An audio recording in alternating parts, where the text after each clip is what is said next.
네, 오늘은 바울의 멈출 수 없는 사명, 바울의 멈출 수 없는 사명이란 제목으로 하나님의 말씀을 전하려고 합니다.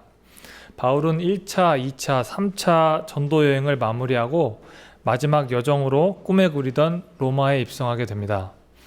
우리가 읽은 본문이 바로 로마에 입성을 해서 바울이 전도를 하는 마지막 장면인 것입니다. 그러나 그가 전도하기에는 많은 장애물들이 있었습니다. 그 장애물들을 극복할 수 있는 비결이 무엇인지 알아보고 여러분에게 삶에서 전도하기 힘들게 하는 많은 장애물들을 극복하는 뛰어넘는 귀한 시간이 되기를 바랍니다. 첫 번째로 바울은 자신의 상황적인 장애물을 뛰어넘었습니다. 많은 사람들이 가지고 있는 전도에 대한 편견이나 선입견들이 그에게는 없었고 전혀 문제가 되지 않았습니다. 16절 말씀을 같이 읽어보겠습니다. 시작. 우리가 로마에 들어가니 이는 우리에게는 자기를 지키는 군인이 함께 하였더라. 아멘. 이 말씀을 읽어보면 바울이 지키는 군인이 있었다는 것을 우리가 쉽게 알 수 있습니다. 바울은 지금 예수님을 전하는 것 때문에 유대인으로부터 로마 황제에게 고발을 당한 상태였습니다. 그리고 로마에 가는 것이 단지 전도를 위한 목적이 아닌 죄인의 신분으로 끌려가게 된 것입니다. 바울은 전도를 할 처지가 아닌 심판대에 서야 하는 상황이었던 것입니다. 더군다나 바울의 두 손에는 쇠사슬이 채워져 있었고 바울의 일거수일투족을 감시하는 군인이 바울을 주시하고 있었습니다. 그러나 바울에게는 로마에 가기 위한 뚜렷한 목적이 있었습니다. 그에게 로마는 자신의 죽음을 기다리는 곳이 아닌 하나님의 복음이 전해져야 하는 전도 장소였던 것입니다. 로마에서 그를 만나는 모든 사람들은 우연히 만나는 것이 아닌 하나님께서 자신의 복음 전도를 위해 예비하신 전도 대상자였던 것입니다. 그는 로마에 가서 자신을 박해하고 고소했던 동족 유대인들의 대표를 만나기 원합니다. 비록 그들이 바울을 고소한 건 아니었지만 동족이었던 유대인들, 자기가 어떻게 보면 보기 싫었던 그 유대인들을 다시 만나게 합니다. 그토록 그를 괴롭혔으면 이제 로마에서는 다른 사람들 전도하는 데 집중했으면 좋겠는데, 그리고 저 같아도, 여러분과 같아도 로마에서는 좀 다른 사람을 만나서 전도하는 것이 더 효과적인 생각을 할 텐데 그는 다른 생각을 가지고 있었습니다. 16절, 19절 말씀을 같이 읽도록 하겠습니다. 16절부터 19절 말씀을 읽겠습니다. 시작. 사흘 후에 바울이 유대인 중 높은 사람들을 청하여 그들이 모인 후에 이르되, 여러분 형제들아, 내가 이스라엘 백성이나 우리 조상들의 관습을 배척한 일이 없는데 예루살렘에서 로마인의 손에 죄수로 내어준 바 되었으니 로마에는 나를 신문하여 죽일 죄목이 없으므로 석방하려 하였으나 유대인들이 반대하기로 내가 마지못하여 가이사에게 상소하며 내 민족을 고발하려는 것이 아니니라. 이러므로 19절 제가 읽겠습니다. 이러므로 너희를 보고 함께 이야기하려고 청하였으나 이스라엘의 소망으로 말미암아 내가 이 쇠사슬에 매인 바 되었노라. 아멘. 유대인들과 바울은 이렇게 얽혀있는 관계였습니다. 그래서 바울은 유대인들에게 자신의 상황을 설명해야 했고, 그리고 자신이 결코 유대인들을 미워하지 않는다는 것을 증명해야 했습니다. 그래서 자기의 동족인 유대인들의 장로들을 초청해서 자기의 상황을 이야기하고 복음을 전하려고 시도했던 겁니다. 바울은 유대인들도 복음을 들어야 하고 또한 유대인들에 대해서 자신이 어떤 악의적인 생각도 가지고 있지 않다는 것을 피력했습니다. 로마에서 있는 자신의 동족 유대인에게도 하나님의 아들 예수 그리스도가 동일하게 전하되어야 한다는 것이 그의 생각이었고, 그는 유대인들로부터 뜻밖의 이야기를 듣게 됩니다. 21절 말씀을 같이 읽겠습니다. 시작. 그들이 이르되 우리가 유대에서 내게 대한 편지를 받은 일이 없고 또 형제 중 누가 와서 내게 대하여 좋지 못한 것을 전하든지 이야기한 일도 없느니라. 아멘. 로마에 있던 유대인들은 이스라엘에 있던 유대인들이 그들을 고소하고 또 그들과 원하는 관계에 있었다는 것을 전혀 듣지 못했습니다. 그래서 그들은 바울에 대한 특별한 선입견이 없었고, 그리고 바울이 믿었던 그리스도 교회에 대한 안 좋은 소식만 알고 있었던 겁니다. 그렇습니다. 특별히 사도 바울이 만약에 이 유대인들에 대한 선입견 그리고 편견을 갖고 있었다면 그들은 유대인들을 전도하지 않았을 것입니다. 하지만 사도 바울은 유대인들에 대한 전혀 편견과 선입견을 가지고 있지 않았습니다. 만약에 사도 바울이 그들 마음 가운데 전도하지 않는 마음을 가졌다면 로마의 유대인의 그리스도인들은 생겨나지 않았을 것입니다. 바울의 눈에는 누구나 다 예수님의 복음이 필요한 죄인이었고 그들의 구원이 자신이 로마에 온 것임을 알게 되었습니다. 이들의 구원의 목적은 바로 예수님이 필요한 것이었고 누구나 다 예수님이 필요한 사람들이라는 것을 사도 바울이 이야기하고 있습니다.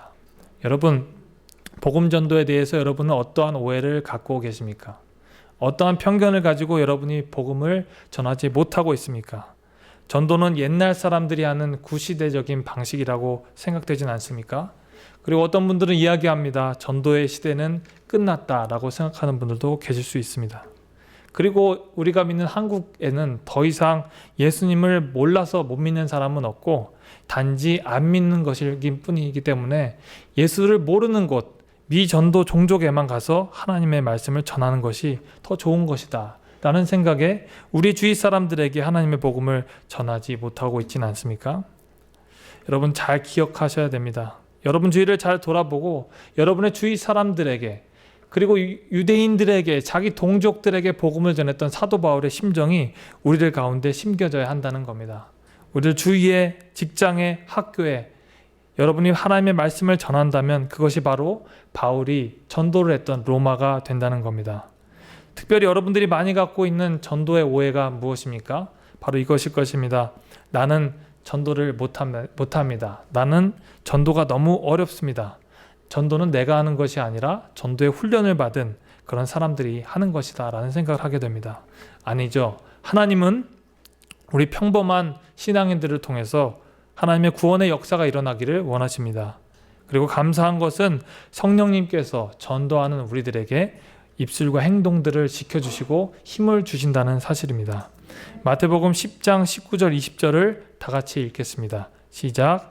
너희를 넘겨줄 때에 어떻게 또는 무엇을 말할까 염려하지 말라.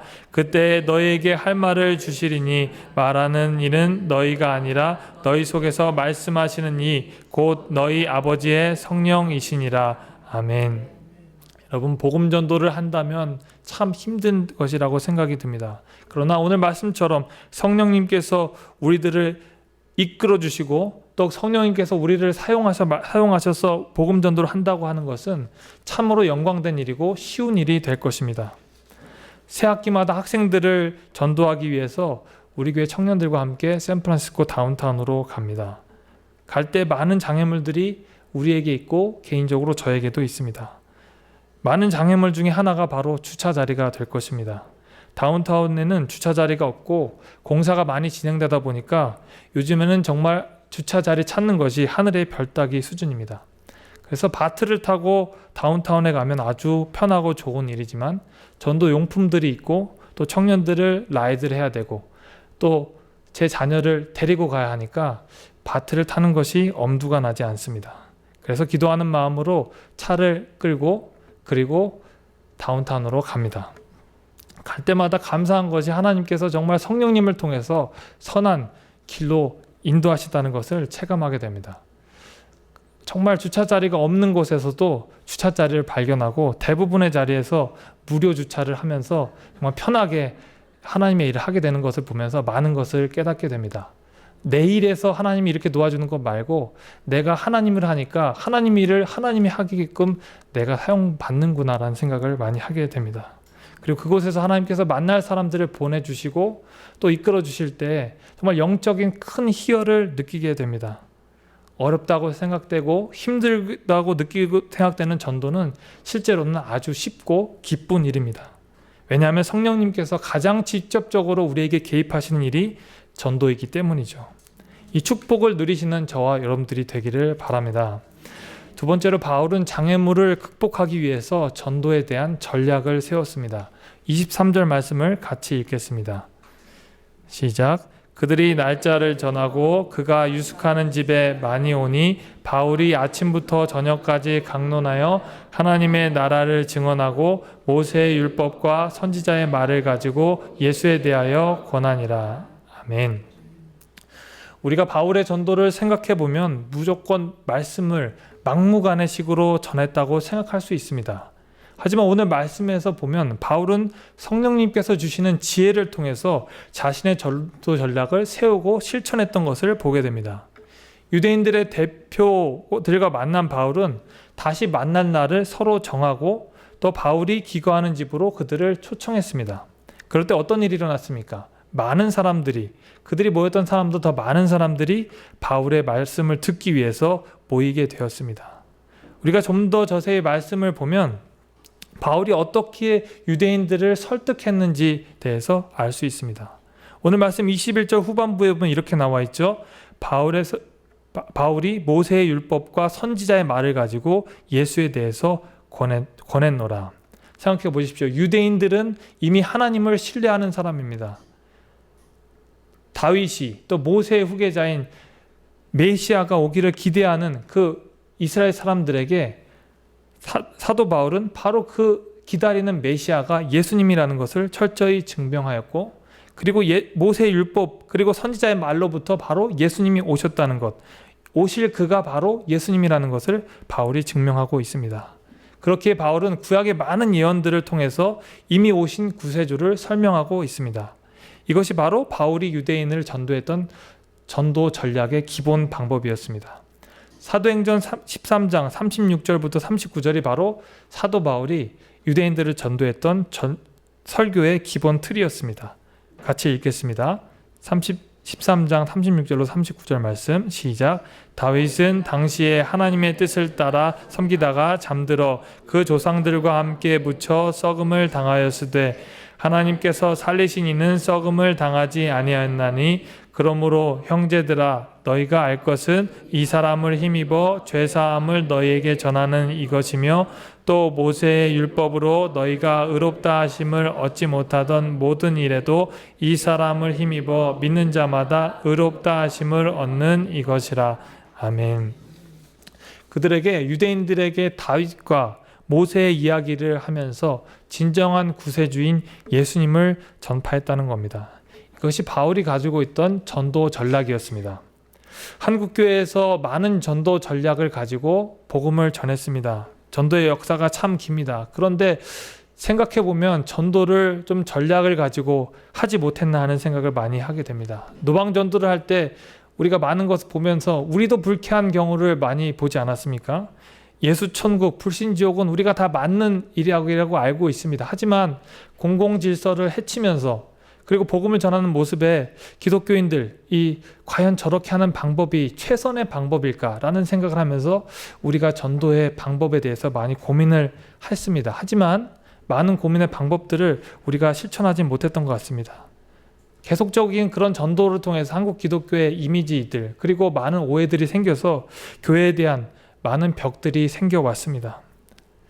우리가 기도하면서 전도에 대한 전도 대상자들에 대한 이해를 하고 그리고 사도 바울이 유대인들을 이해하면서 그들에게 구약의 말씀들을 인용하면서 전도에 대한 오해를 풀고 또 오신 예수님을 전했던 그 방법을 생각했다면 한국교회 안에 많은 불신과 오해의 벽들이 사라졌으리라고 생각합니다. 우리가 해야 될 것은 바로 우리가 머물고 있는 이 땅 가운데 우리 주변에 있는 그 이웃들에 대한 상황들을 깨닫고 그들을 어떻게 전도할 것인지 치밀한 전도 전략을 세워야 한다는 겁니다. 제가 한국에 있을 때 한 권사님이 전도 왕이라고 불렸습니다. 정말 많은 분들을 전도했는데 어떻게 하면 그렇게 많은 전도 열매를 맺었을까? 많은 사람들이 부러워했습니다. 그분의 전도 전략은 한결같았습니다. 전도 대상자를 철저히 이해하고 그에게 끊임없이 예수님의 사랑을 베푸는 겁니다. 한 주, 2주, 한 달, 2달이 아닌 몇 년간 그 전도 대상자에게 정말 집요하다시피 예수님의 사랑을 전하고 마지막에 결정적인 순간에 예수님을 믿고 예수님의 전으로 초청하는 것이 바로 전도 전략이었습니다. 한 꽃집 가게 주인에게 끊임없이 예수님의 사랑을 전하고 복음을 직접적으로 전하지 않았지만 예수님의 사랑을 끊임없이 전하고 무르익었을 때쯤 예수님의 복음을 전하고 이제 예수님 믿고 같이 우리 교회 갑시다 라고 이야기할 때 그 전도 대상자가 너무나도 기쁘게 교회에 오겠다고 하는 모습을 보고 그 교회에 왔다는 겁니다. 우리가 너무 단기적인 전도도 중요합니다. 그렇지만 장기적인 전도도 우리가 전략을 세워야 한다는 겁니다. 우리의 이웃들을 위해서 끊임없이 기도하고 그 자녀가 준비될 때까지, 고구마가 익을 때까지 고구마를 천천히 익히는 것처럼 그 전도 대상자를 위해서 품고 기도를 하는 모습이 있어야 한다는 겁니다. 급해서 빨리 고구마가 익지 않아서 그냥 안 되겠다 하는 마음에 우리가 너무나도 쉽게 다른 사람을 놓치는 경우가 얼마나 많이 있습니까? 장기적인 관점에서 우리가 전도를 해야 될 필요가 있다는 겁니다. 제가 한 교회에서 사역을 할 때 많은 다양한 전도의 전략을 세워서 전도한 경험이 있었습니다. 그 지역은 이제 지역적으로 이사하는 분들이, 이제 이주하는 분들이 많이 오게 되는 지역이었습니다. 서울에서 처음 뉴타운 사업이 진행된 은평 뉴타운이라는 지역이 있어서 이제 새로운 아파트 단지가 세워졌기 때문에 뭐 10,000가구 이상이 되는 그 주민들이 이제 그 지역으로 이주를 하게 되는 겁니다. 어떻게 하면 치밀한 전도 전략을 세워서 이제 그분들에게 복음을 제시할 수 있을까? 이제 목사님과 또 많은 성도들이 고민하면서 전략들을 세웠습니다. 그 중에 하나가 이삿짐을 나르는 그 시기에 가서 복음을 전하는 거였습니다. 이삿짐 하는 그 날은 그 아파트 문을 보통 열어놓잖아요. 하루 종일 문을 열어놓습니다. 그래서 그 지역에 이제 아파트 문 여는 게 보통 쉬운 일이 아닙니다.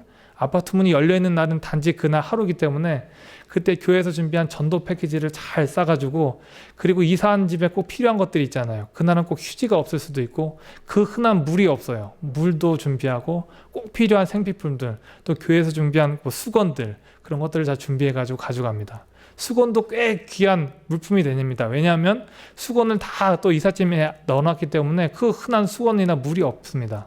그래서 열려있는 그 문을 뚫고 유유히 들어갑니다. 이삿짐 직원이겠지, 뭐 정수기 센터 설치업계겠지, 그런 생각을 하면서 이제 전도대원과 함께 가서 이제 복음을 전하고 또 이제 어떻게 오셨는지 전도를 하게 됩니다. 아주 귀한 전도 전략이었습니다. 그리고 그 지역에 이제 아파트 단지가 새로 생기면 이제 단지 처음 초입에 많은 이제 부스들이 설치가 됩니다. 인테리어 업자분들, 뭐 정수기 업자분들, 여러 업자분들이 이제 부스를 세우는데 거기에 우리 교회 부스도 하나를 설치를 했습니다. 그래서 이제 그 교인들이 필요한 것들, 그 성도님들이 필요한 것들을 이제 안내하면서 또 전도를 하는데, 그냥 무작정 전도하면 안 되잖아요. 또 겨울 시기가 돼서 따뜻한 부침개를 부쳐가지고 이제 오시는 분들에게 부침개도 나눠드리고 또 차도 나눠드리면서 전도를 했습니다. 그리고 또 전도 중에서 기억나는 것이 봉고차 전도입니다. 아마 한 번도 못 들어보셨을 텐데, 봉고차를 한 대를 몰고 이제 많은 사람들이 이제 이사철이 되기 때문에 많은 사람들이 돌아다닐 때 교회 전도 패키지를 들고 그곳에 가서 성도님들을 만나서 또 불신자들을 만나서 복음을 전하는 그 전략을 세우게 되었습니다. 참 귀한 경험이었습니다. 그 지역에 맞는 상황에 또 전도 전략이 잘 통했습니다. 그래서 그 지역에 있는 교회 중에서 어느 교회보다 더 큰 성장을 이루었고 몇 년간 가장 큰 성장을 이루었다는 교회로 자리잡힘하게 되었습니다. 아마 하나님께서 우리들이 기도할 때 성령님께서 우리들에게 말할 입을 주시고 또 움직일 능력을 주시듯이 우리에게 귀한 전략들을 허락해 주실 겁니다. 우리들의 지혜를 통해서 아마 좋은 방법들을, 여러분의 상황에 맞는 방법들을 주실 것이라고 확신합니다. 전도는 우리가 하는 것이 아니라 성령님이 하시는 것이기 때문에 여러분 결코 부담 갖지 마시고 기쁘게 정말 즐거운 마음으로 전도를 하시기 바랍니다. 그럴 때 여러분 가운데 있는 장애물들이 결코 장애물이 아닌 하나님께서 기꺼이 뛰어넘을 수 있는 그 가벼운 그 발걸음이 된다는 것을 기억하시기 바랍니다. 마지막으로 바울은 전도의 열매에 대한 초연한 자세를 가졌습니다. 24절 말씀을 같이 읽어보겠습니다. 시작. 그 말을 믿는 사람도 있고 믿지 아니하는 사람도 있어. 사도 바울이 정말 열정적으로 전도를 했습니다.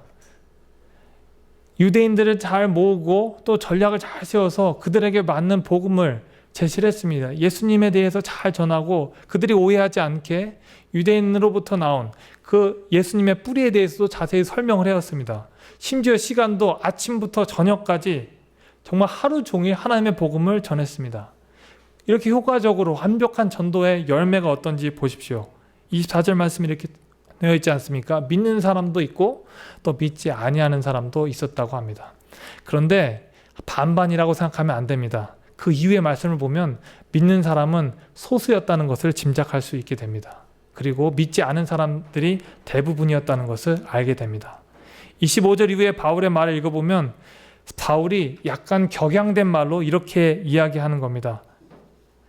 사람들 이 세대가 듣기는 들어도 깨닫지 못하며 보기는 보아도 도무지 알지 못한다 라는 이사야 선지자의 말을 인용하는 겁니다. 무슨 말입니까? 사람들이 알아듣지 못한다는 거예요. 그리고 볼 마음이 없다는 거예요. 그래서 이 사람 중에서 예수님을 정말 구세주로 영접한 사람이 아주 적다는 겁니다. 이쯤 되면 드는 생각이 무엇이겠습니까? 자기 사역에 대해서 회의감을 느끼게 될 겁니다.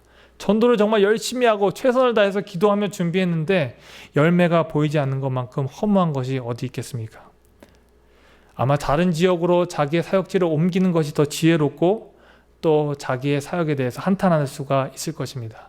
그런데 바울의 태도는 너무나도 초연합니다. 바울은 결과에 집중하는 것이 아니라 열매에 집중하는 것이 아니라 자기의 사명에 목숨을 걸고 사역을 하였습니다. 30절 31절 말씀을 다 같이 읽겠습니다. 시작. 바울이 온 이태를 자기 셋집에 머물면서 자기에게 오는 사람을 다 영접하고 하나님의 나라를 전파하며 주 예수의 그리스도에 관한 모든 것을 담대하게 거침없이 가르치더라. 아멘. 바울은 전혀 주눅이 들지 않았습니다. 바울이 자기 집을 갖고 있는 것도 아니었습니다. 셋집에 살면서 2년 동안 정말 하나님의 말씀을 담대히 그리고 거침없이 전했다고 말합니다. 여기서 말하는 이태는 2년 동안을 말합니다. 다른 사람들이 예수님을 믿고 안 믿고 그 문제가 중요한 것이 아닙니다. 더 중요한 것은 하나님께서 나에게 맡긴 사명을 완수하는 것이 더 중요하다고 그는 말하고 있습니다. 자기의 상황이 정말 초라하고 많은 사람들이 자기를 비판하고 그리고 다른 사람들이 나를 따르는 사람들이 적을지라도 하나님께서 나에게 맡긴 사명을 완수하는 것이 내 삶의 목표라는 것이 뚜렷하기 때문에 그는 결과에 대해서 초연한 자세를 가질 수 있었습니다. 사도행전 20장 24절 말씀을 다 같이 읽겠습니다. 시작. 내가 달려갈 길과 주 예수께 받은 사명 곧 하나님의 은혜의 복음을 증언하는 일을 마치려 하면은 나의 생명조차 조금도 귀한 것으로 여기지 아니하노라. 아멘.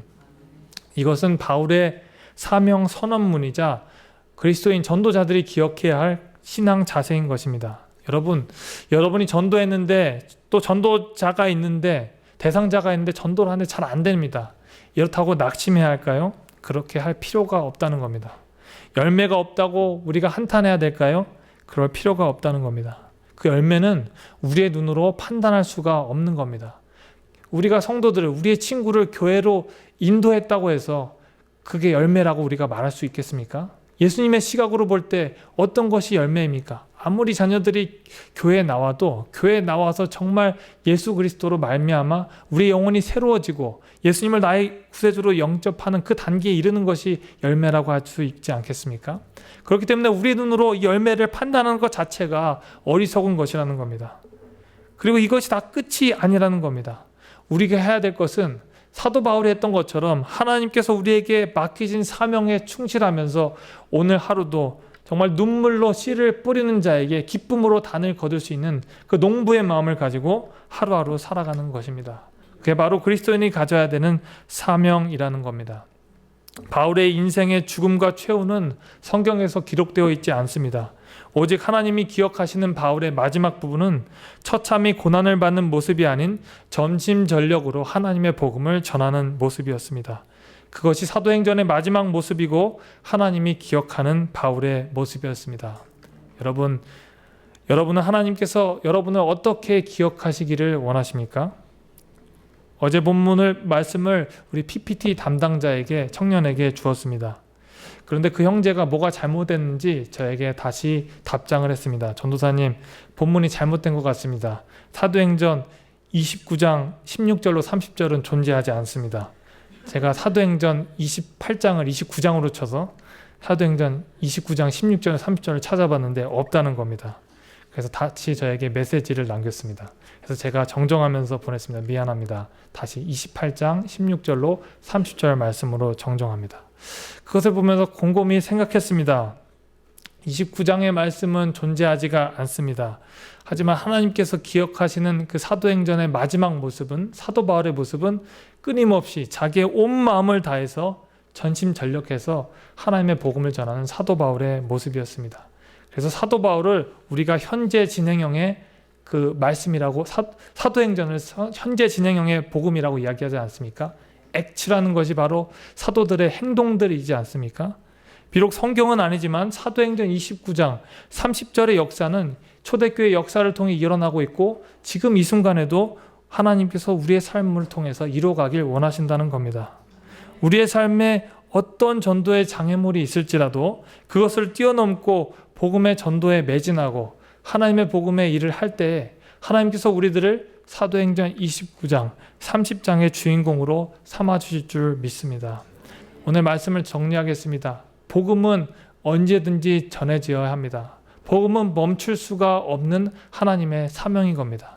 사도 바울은 그것을 알았기 때문에 모든 것에 초연할 수 있었습니다. 열매에도 초연할 수 있었고, 자신이 갖고 있는 죄수의 상황, 끌려다니는 죄수의 상황도 초연할 수 있었습니다. 그리고 어떠한 편견에서부터 자유롭게 모든 사람에게 하나님의 복음을 담대히 전할 수 있었고, 그를 통해서 로마에 있는 유대인 그리스도인들이 탄생하게 되었고, 로마는 결국에 기독교의 심장부처럼 예수님의 복음을 전하는 전진기지가 될 수 있었던 것입니다.